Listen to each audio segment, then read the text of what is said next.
Hadis dan hubungannya dengan Al-Quran. Hadis dan Al-Quran adalah dua sumber utama dalam Islam yang menjadi pedoman bagi umat muslim. Hadis adalah perkataan, perbuatan atau ketetapan Nabi Muhammad SAW yang diriwayatkan oleh para sahabat dan generasi selanjutnya.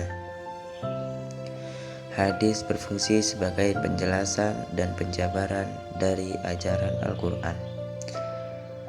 Hubungan hadis dengan Al-Quran antara lain: yang pertama, hadis sebagai penjelasan Al-Quran,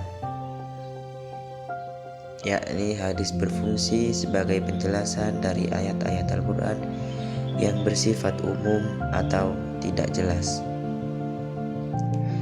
Yang kedua, penjabaran hukum. Hadis menjabarkan hukum-hukum yang terkandung dalam Al-Quran. Yang ketiga, pengkonkretan. Hadis mengkonkretkan ajaran Al-Quran yang bersifat abstrak. Misalnya, Al-Quran memerintahkan berbuat baik kepada orang tua, tetapi hadis menjelaskan bagaimana cara berbuat baik kepada orang tua. Yang keempat, hadis sebagai penguat, yakni hadis memperkuat ajaran Al-Quran dengan memberikan contoh dan pengalaman Nabi Muhammad SAW. Yang kelima, hadis sebagai alat untuk penafsiran. Hadis dapat menjadi penafsir Al-Quran karena Nabi Muhammad SAW adalah orang yang paling memahami Al-Quran. Adapun beberapa jenis hadis, yakni hadis qudsi, hadis marfu, hadis mauquf, dan hadis maqtu'. Contoh hubungan hadis dengan Al-Quran ialah Al-Quran memerintahkan sholat dalam Quran surat Al-Baqarah ayat 43, tetapi tidak menjelaskan tata cara sholat yang benar. Maka dari itu hadis Nabi Muhammad SAW menjelaskan tata cara sholat yang benar seperti apa yang telah ada di dalam hadis.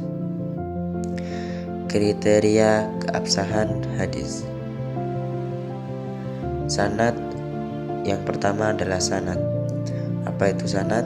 Sanad adalah rantai periwayatan hadis yang harus kuat dan bisa dipercaya. Yang kedua adalah matan. Matan ialah isi hadis harus sesuai dengan ajaran Al-Quran dan tidak bertentangan dengan akal sehat. Jadi di dalam Islam, hadis dan Quran adalah dua sumber yang tidak dapat dipisahkan, yang mana hadis berfungsi sebagai penjelasan dan penjabaran dari ajaran Al-Quran, sehingga keduanya harus dipelajari dan dipahami secara bersamaan dalam memahami konteks Al-Quran dan juga hukum-hukum yang ada di dalam Al-Quran.